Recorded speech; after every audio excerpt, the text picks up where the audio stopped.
John Mudd. I'm with the Midtown South Community Council. I'm Sharon Jasperser. I work with John. I'm Jennifer Malakut. I work with John and Sharon.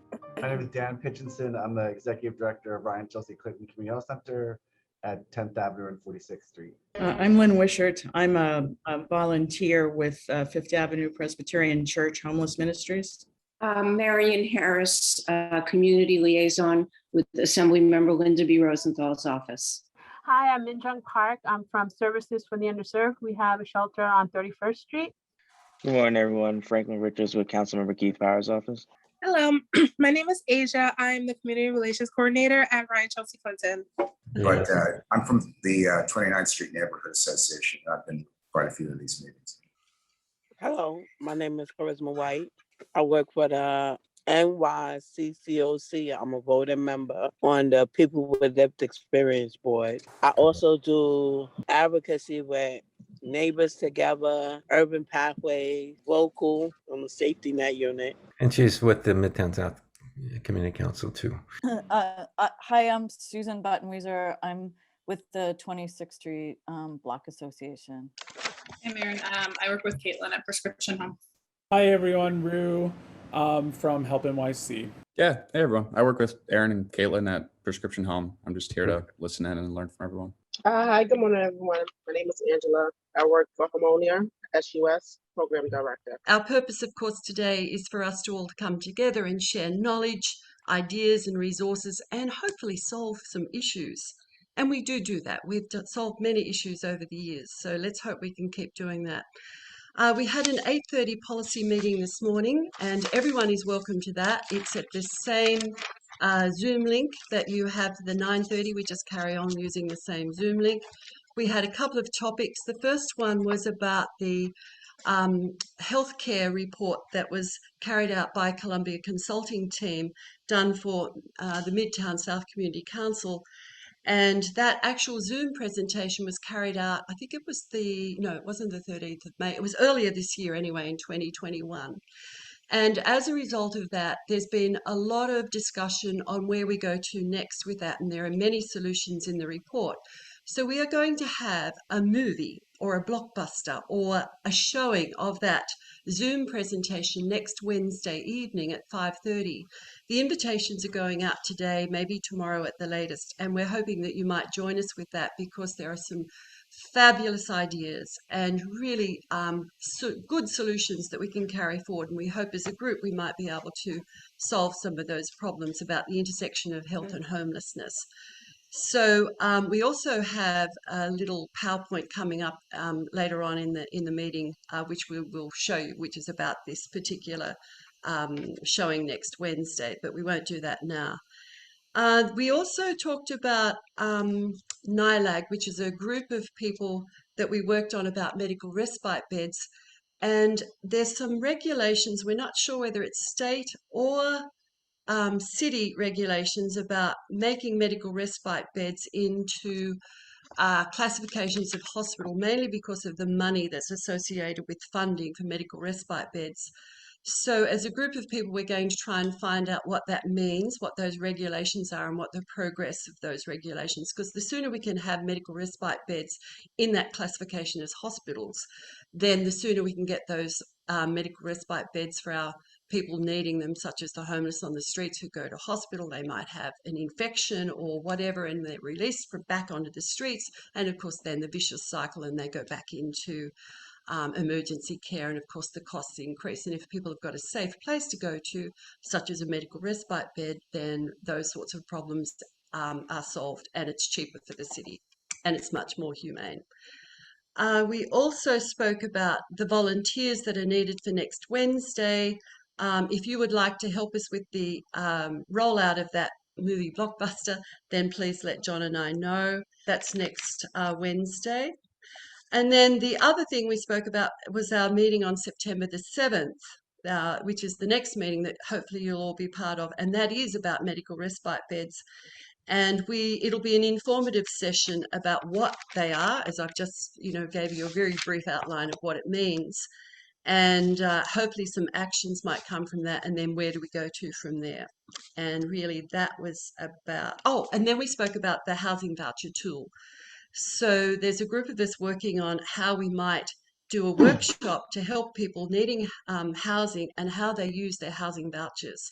And if you were part of the 9:30 meeting last month, you'll find that the housing vouchers only last for 120 days. And that causes many issues, particularly if you're in a lottery for some of the newer developments in New York City, where the lotteries might go for 12 months or 18 months. So 120-day voucher, 18 months lottery, they don't go together. So we're working on a tool on how we might be able to help people and also at the same time solve problems around that disconnect of 120 days and 12-month and 18-month lotteries. And so that's the recap from the 8:30 meeting.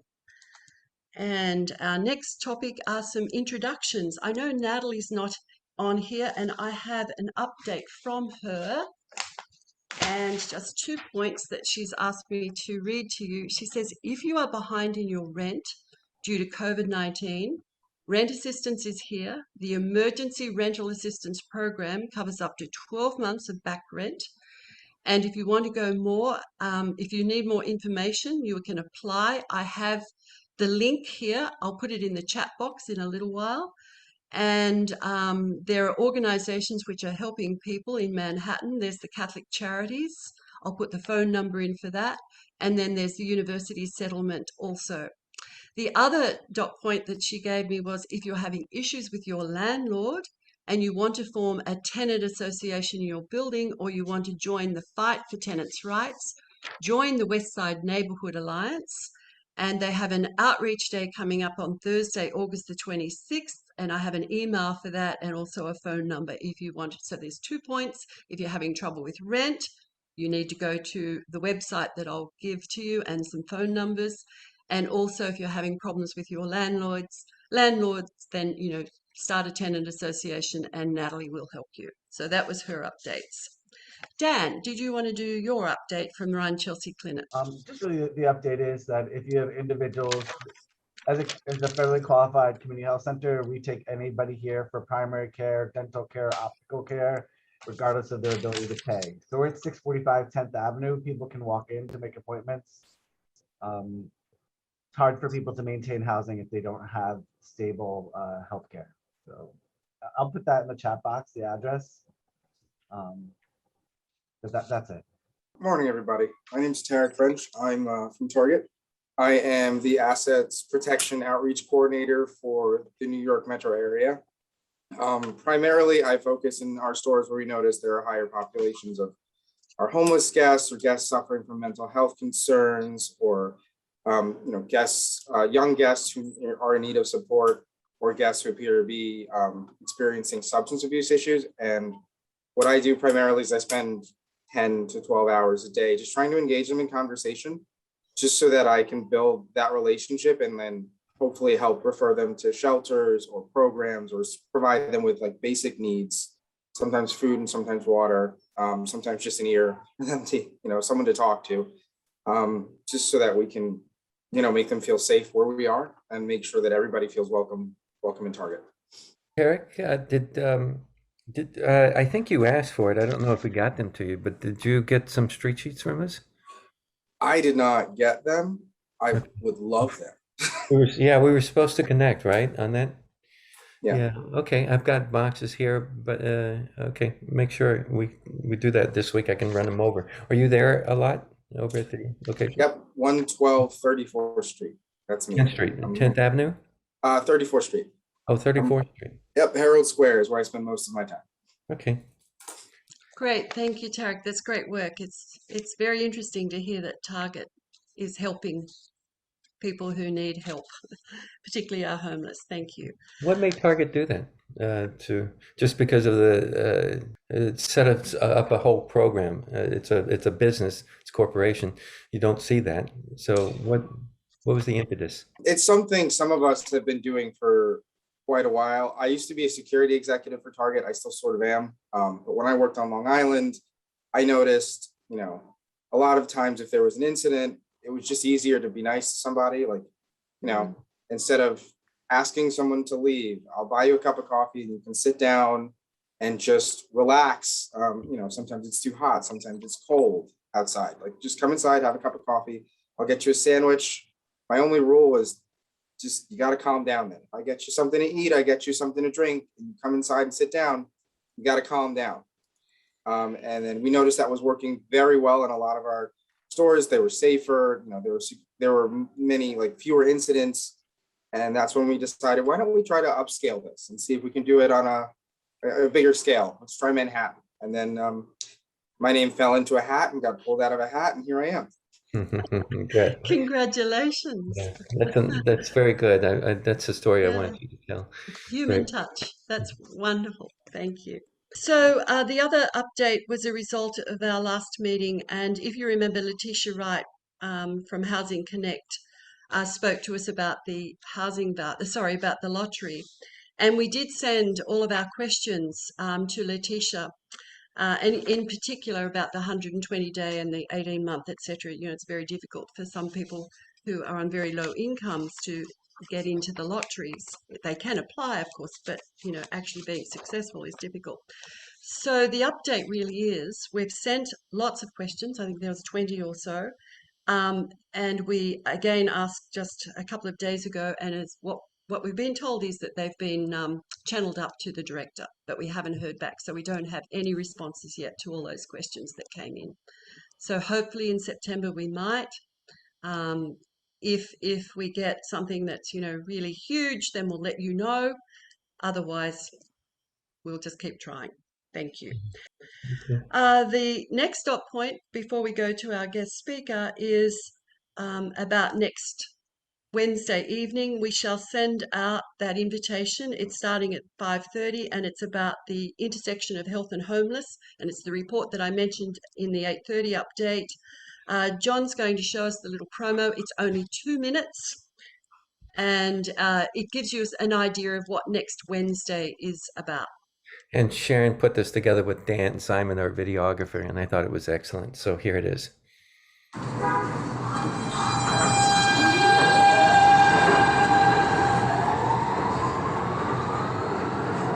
What BRC did was they took feedback from the homeless population and built a new model around that. Some of the other factors that can promote or cause homelessness are the lack of affordable housing and eviction, and inadequate mental health care system and treatment availability, and finally, unemployment and lack of living wages.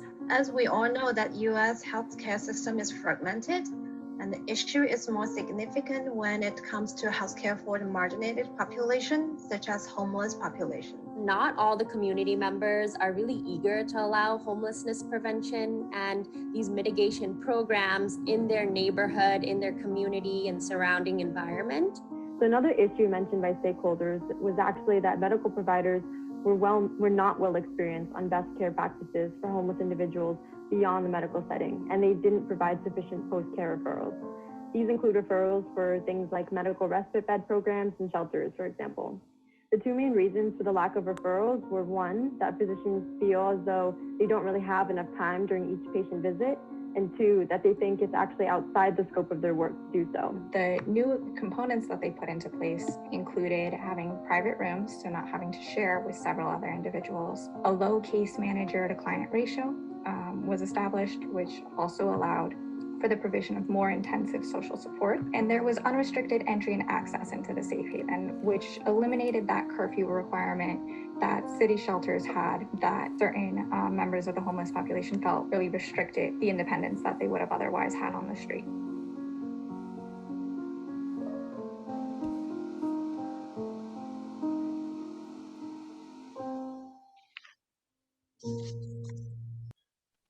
So I'm Caitlin LaCroix, and I have two colleagues who are on the call right now, Erin Kelly and Jordan Renouf, and we're from Prescription Home. Prescription Home is a relatively new organization.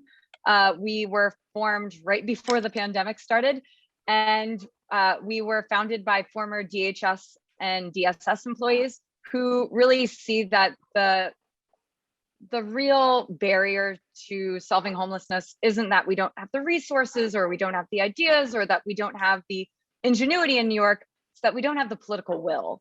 So we're going to run through, and I feel like this is a little bit of preaching to the converted, but we're going to run through kind of how we talk about homelessness and how we talk about New Yorkers experiencing homelessness and about what everyday New Yorkers can do about this problem to help push us towards real common sense solutions. So as I was saying, we are a movement, and can everyone see my screen? Just want to make sure. So we're a movement, and we are really part of being part of the community and seeing this issue as something that all New Yorkers see they're part of. And to ground us in the numbers, I love when my screen's not working. To ground us in the numbers, we know about 80,000 New Yorkers are experiencing homelessness on a single night due to the point count. And this crisis is solvable, and we just have to look at it from a perspective of how do we actually get the outcomes we want rather than how do we manage this crisis. So when talking about homelessness in New York City, we think it's really important to look at the numbers even further and going into the number of New Yorkers that New York City shelters versus who you see every day that's visible on the street. So the unsheltered population is the minority in New York City, but if you ask New Yorkers who they think is the majority of people experiencing homelessness in New York City, they would say it's who they see sleeping rough, unsheltered on the streets. And so many of our solutions are targeted towards that population of unsheltered individuals who do need intensive services and help, but they're not really the crux of where we should be solving. We've got 95% of New Yorkers who are within our shelter system who we can resolve their homelessness situations much more quickly and using common sense proven solutions like Housing First. And when we're talking about homelessness, we think it's really important to talk about kids. 1 in 4 American families experiencing homelessness live in New York City. So if we can make a change in how New York City addresses homelessness that it's experienced by children, we really make a whole sea change that's felt nationwide. And as we've gotten to the root causes you were saying before, John, like when we're talking about homelessness, it's about not being able to pay the rent. There's many other confounding factors that go into poverty, but the most crucial factor is not being able to pay the rent. There was a great report that came out recently, and it gave some really stark numbers for New York City. A minimum wage worker needs to work at least 100 hours a week to be able to afford a 1-bedroom and not be rent burdened. That's not possible, and we are really setting up a system for people to be able to have a basic need. They need to do the impossible. And I'm a policy wonk, and so is Aaron. So we always go back to that homelessness is solvable, but it's a choice our elected leaders need to make. And that's why our voice and our votes are so important. By being able to transform and quickly create a switch in a system, it means being open to acting differently. And the city hasn't so far been really open to that. So it's our responsibility to ask the city to adopt a true Housing First program and really prioritize long-term connections to housing rather than this short-term outcome of shelter. And New Yorkers agree that this is an important issue. We did a poll back in December, and we found that 98% of voters who were voting in the primary thought that homelessness was a serious problem and that they were unhappy with the current direction of the administration's policies. And we also know that it's a personal experience for more New Yorkers more than ever. 50% of our respondents said that they or a close contact had ever experienced homelessness. And then we found 33 in the last 12 months. And that's even during the eviction moratorium. So we think it's worth highlighting that there were lapses in people's housing stability and informal evictions and other things outside the regulated system that we really need to be cognizant of. One popular critique we hear of why Housing First won't work is because New York City just doesn't have the money. Once again, we're policy wonks, so we dug into the numbers and the data, and we saw that New York City does have the money. $3 billion means that you can reallocate things differently. There are different federal rules and mandates, but we really need to reshift our priorities from the largest shelter system in the world to instead looking to prevent homelessness proactively with rental assistance, and then also be able to look and see where we can provide different interventions. And just to bring this point fully home, we wanted to compare what it looks like for a family of 3 in shelter versus just the city paying what is fair market rent. And I think you can see from both of these graphics, time after time, it is so much more expensive to pay someone's shelter costs than it is to actually pay their full rent. And we are really based in proven solutions as an organization, and there's lots of documents and research papers and many other like very well documented results around the success of housing first and why this is the real approach that New York City should adopt. But we wanted to get into a little bit more concrete things that New York City can also do if we're going beyond just the blanket of housing first. So that's developing affordable and supportive housing on a greater level. It's proactively preventing homelessness. Right now, the city does a really poor job of doing that. It's providing a robust and long-term rental assistance voucher, should be akin to Section 8. Intro 146 is a great start, but we know that the eligibility criteria of city perhaps needs to be changed, as does the flexibility of the voucher. We always say that it's better to create a trampoline than the cliff. And right now, city perhaps really does create a cliff. And we really need to invest in governmental systems that focus on housing first and preventing homelessness. Right now, our city agencies focus on managing homelessness, and that's the outcome, and that's the goal, and that's what all the contracts drive towards. So we really just need to reevaluate what we look for and what the returns are we want from how the city invests in help. And last but not least, really removing barriers to accessing rental assistance would do mountains and mounds of good for New Yorkers who are experiencing housing instability and homelessness now. And just for the everyday New Yorker, this is what it takes to help us kind of change the narrative on homelessness in New York City and start to create this ability to build some public demand and political will towards change. So we recommend learning more about homelessness, being able to combat misconceptions and have some real understanding of who's experiencing homelessness in New York City and why. We think that it's really important that New Yorkers learn more about the proven solutions, housing first, and why it's really important to prevent homelessness rather than manage it. And then last but not least, we think that this is a voting issue, and we want people to understand that every election, homelessness is on the ballot. And it's really important that our elected leaders know that this is an issue that we are holding them accountable for, especially as we're going into a general election where it doesn't seem like this issue is being really at the forefront of the conversation as much as it should be. With that being said, you mentioned 80,000. Now, these numbers, one point, the past 2 years is around 91, 92. And I've used the 80,000 myself by calculations. And I'm just wondering about these calculations and why they float so much from different numbers, depending on who's putting it out there. and Aaron, feel free to jump in here with me. We like to use the HUD numbers because they give the best picture of homelessness also nationally. They're certified. It goes through a lot of rigorous controls. That being said, the point in time count is never perfect. And it is, when you do a point in time count, it's always going to be imperfect because it's a snapshot of one night. That is very cold. That being said, we don't have an ongoing good census that allows us to capture this information on the youth side, on the domestic violence side in a holistic way, so that we can see that rolling number in a way that is dynamic and truly considering the differences and the trends we see in the homelessness population in New York City. And something I've been wanting to really calculate, okay, you've got the homeless figures such as this, you've got the tentatively housed, you got the overburdened, okay, how many units of a particular type, whether it's supportive, and if they're on the streets, if they're in shelters, I think everybody needs support, but how many units of even affordable that would bring the rent cost burden down and solve the problem? Have you dug into anything like that? I mean, you are asking the $1 million question. It is why the city needs to invest in a true coordinated entry system.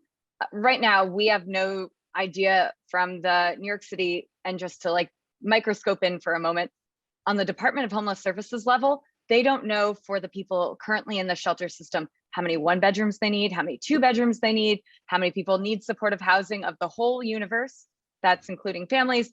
There isn't that look of which neighborhoods we need to be investing in, because we know that there are certain communities people want to live in. Experiencing homelessness doesn't mean that you have to leave your community. And so when we talk about what data points we need and the transparency we need, that's a real point of information and an information gap that we currently see the city does not invest in and needs to invest in if we're going to be able to ever turn the tide, not to use a phrase the mayor has overused, if we're ever going to change how the city looks at its homelessness crisis. Great. Anybody have a question for Caitlin? Yes, I do. Can you hear me? Yep. Hi, Carla. Okay. Good morning to everyone. I heard you talk about, excuse me, your presentation said something about removing barriers. Now, I know that can be a wide answer, but just maybe a few of one or two. What would you consider some of the barriers that need to be removed in regards to this situation? So I'm going to have Aaron jump in too, because sometimes I feel like there's so many barriers. I'm going to leave out some, but one barrier we think is immigration status.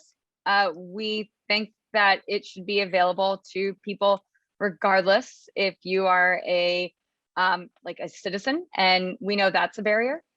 Another barrier is we know that New York City isn't the best at doing institutional discharge planning. So we think making sure that having all institutional discharge planning, be it from foster care, be it from a prisoner jail, be it from a hospital, that you really are knitting those into the process of saying, okay, if this person is leaving this institutional setting, where are they leaving to? And how do we ensure that you never leave somewhere without a stable place to live? Having buses from prison go to 30th Street is the worst solution.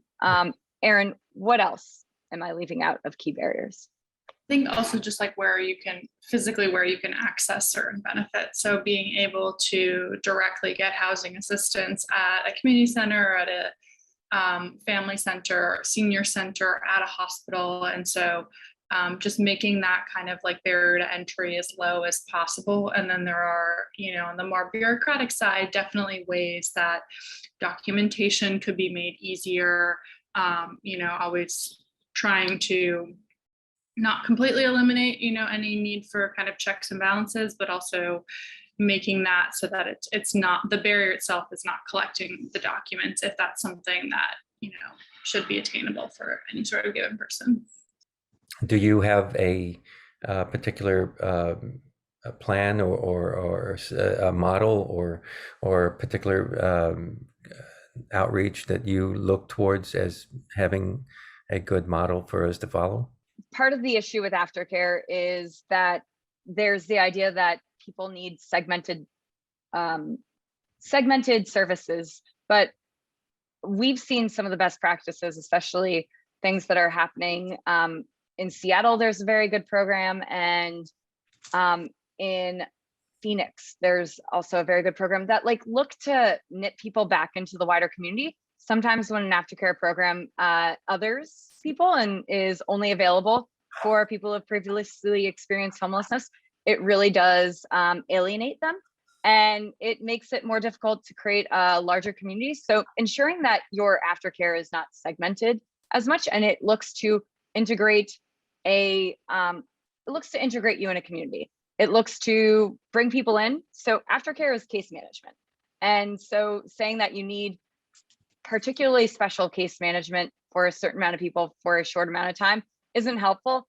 And what's more helpful is creating a long-term relationship where there's that person you can bounce ideas off of, or you're having trouble getting your Social Security benefits. It's that first safety net, and that's kind of what you need. Neighborhood houses are a really good resource to look at for this, because they can know and have community members and have those soft ties, so that as soon as there's a one alarm bell coming off, it doesn't become a full old fire. Yes, I would just like to say one thing on this. I'm sorry. I've been through this myself. I went through the whole process from being on drop-in centers, shelters, low affordable housing, or the whole 360.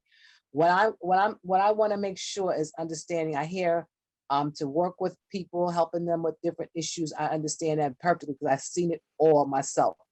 I just want to make sure that we don't get to a place where people are getting all these services and not being self-sufficient, because I think that really much I had to jump through a lot of hoops only because I made it my point to be self-sufficient and not become dependent on all these different services, because this is what we're in a situation right now where it's a crisis. But the more the government is involved in anything, the more they're going to want everything to be controlled. So we got to make sure we help them get self-sufficient so they don't get caught up with the system or the government once they get a place or a housing too as well. Thanks, Carla. Caitlin, can I just ask, you mentioned 3 billion with a B? Yeah, so it's an amazing statement that you made that we spend more money on shelters than we do on paying rent. So the 3 billion, where did that figure come from? How did you derive that? We use public budget documents. Because the city went through a fiscal crisis, their budget documents are actually incredibly online. You just have to have the kind of savvy to navigate them and know where to look for those different categories. And so since we've had some experience working in government before, we're just aware of where those public documents are. Right.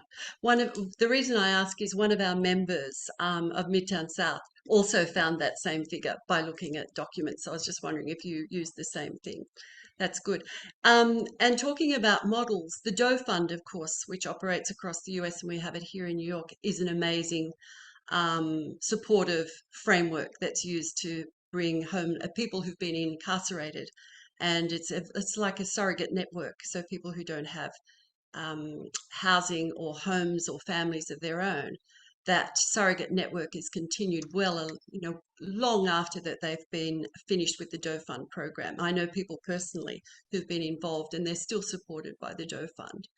And I think, if we do have families, we're lucky. Some people don't have families and they've been isolated for many reasons. And those people continually do need a surrogate network. So some services will be needed for people, lifelong. Some people aren't lucky like us for many reasons. So I think if we can find a program for those people that's lifelong is also important. Yeah. Thank you. Anybody else?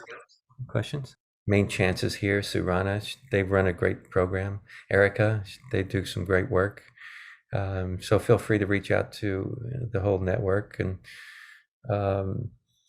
now you guys came together after the pandemic, you said. Aaron and I especially were just, it's hard to work in government and feel like you're working towards change and see that the largest factor that's acting as an impediment is the seat at the top of the table at City Hall. So we really saw the political will as such a key factor that's keeping New York City back. Good. I hope you become our best friends. Well, we're very happy to be here. Thank you so much for inviting us and having us. Okay.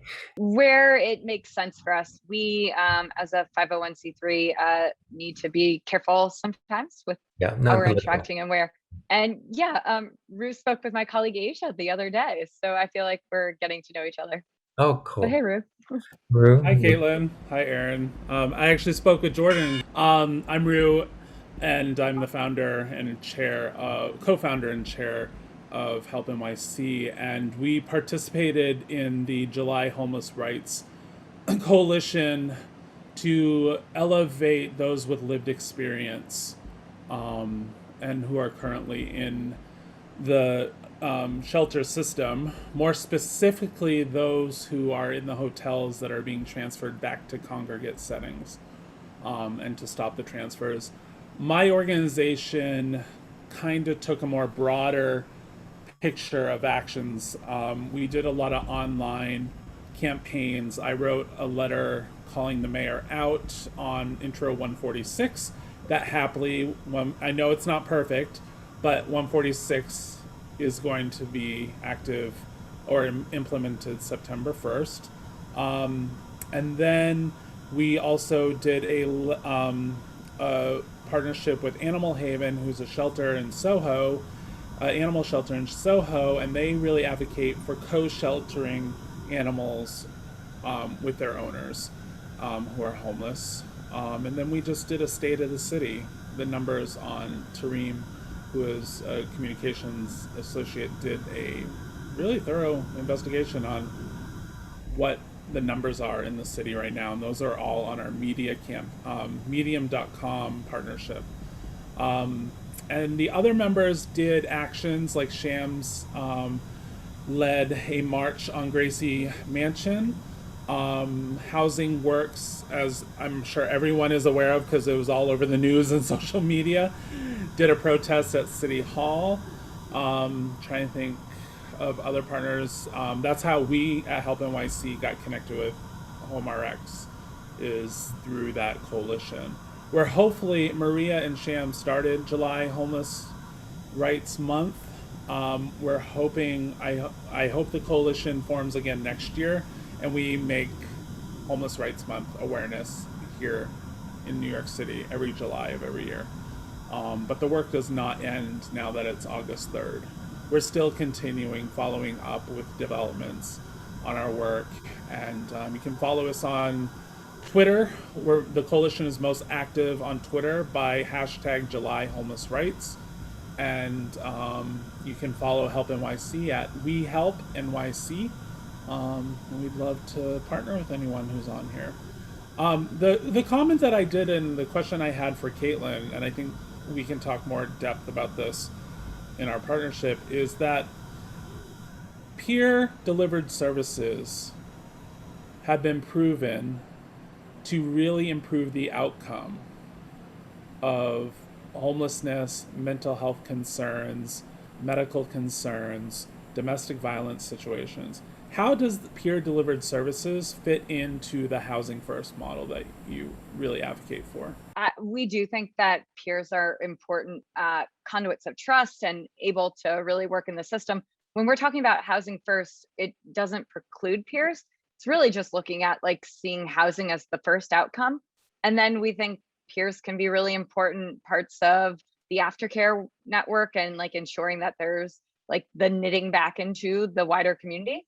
That being said, we are focusing predominantly on like how housing first works for the whole system, but predominantly for like the forgotten majority of New Yorkers in this shelter system that are families with children. So it is more difficult in the family world to have peer navigators because of the constraints of families and parenting plus working. Most people don't have extra time. So it is somewhere where they've had difficulty having that same sort of navigation. But we do think that there's an important component there. You know, peers are almost always the ideal person to staff a lot of the services that we advocate for.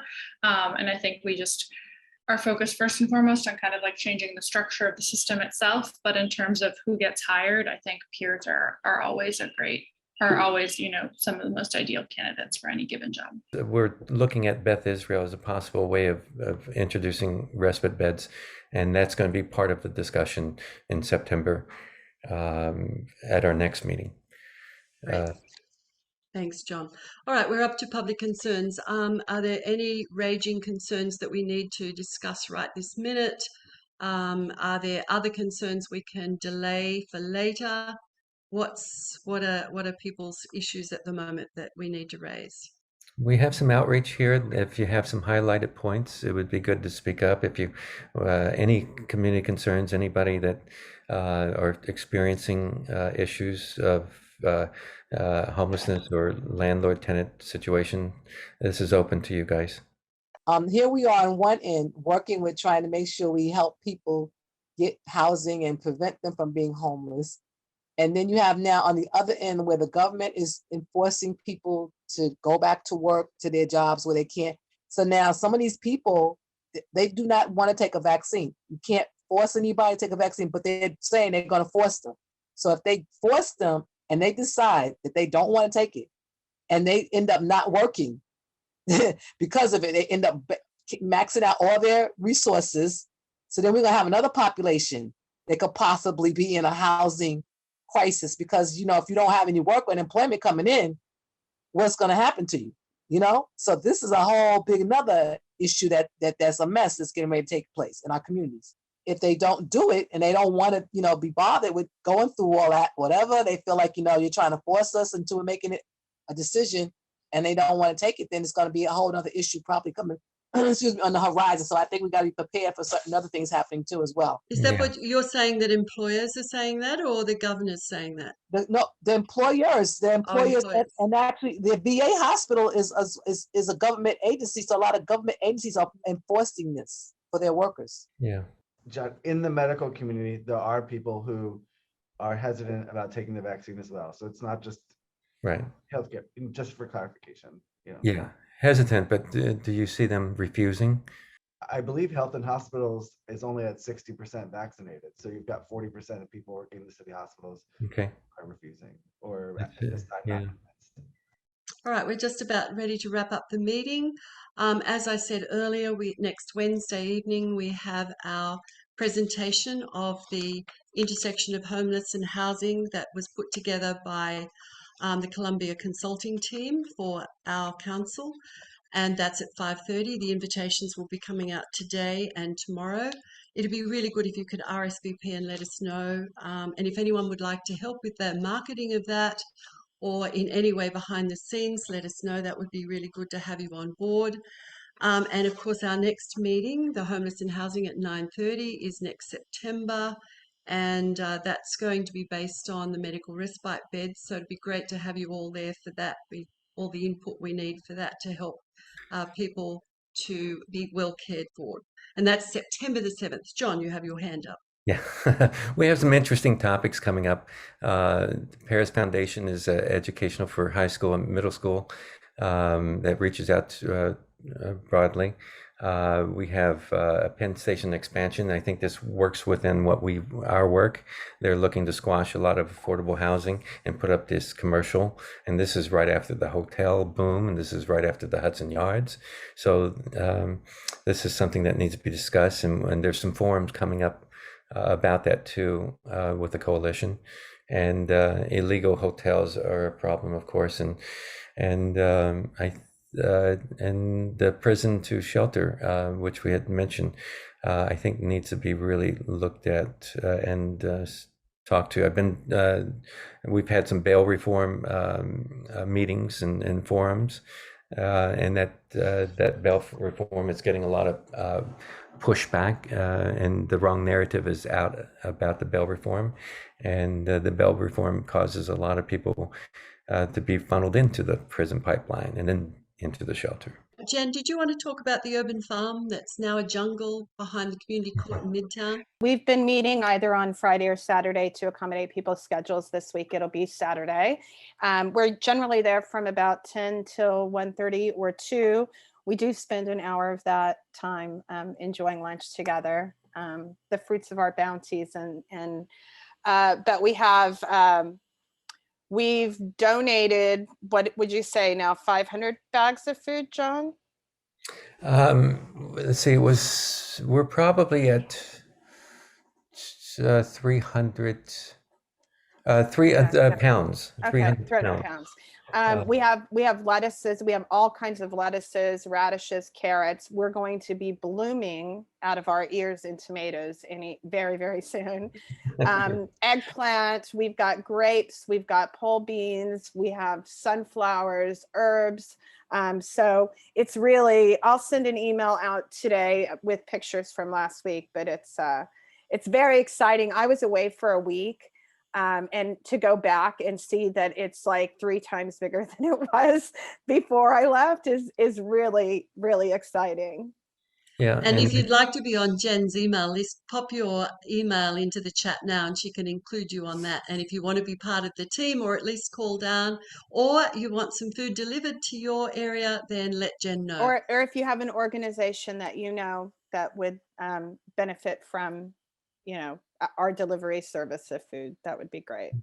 So Jen, will you put your email in too? Yeah. Sorry, John. And I think we're going to have another farm next year. It looks good. They're really excited about what we've done. They've come by and looked at our farm. And this thing I wanted to point out too are street sheets. I want to do something like this that shows workshops, additional one.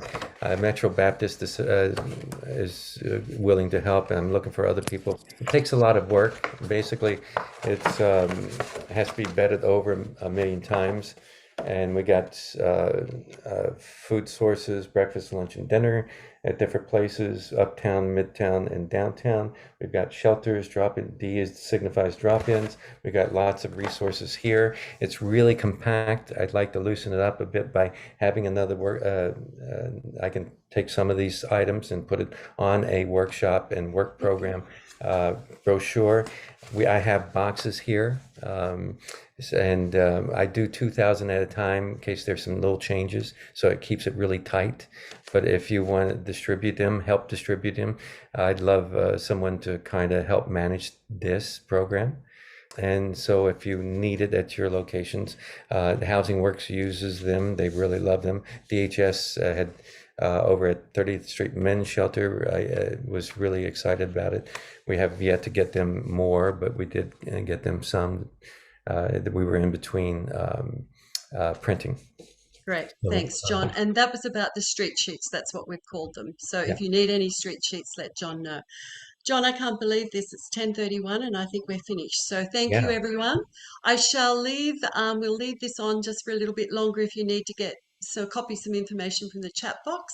But otherwise, we'll see you next Wednesday night at 5:30. We'll send the Zoom invite out for that and then see you in September at our meeting. So thank you again. Goodbye, everyone.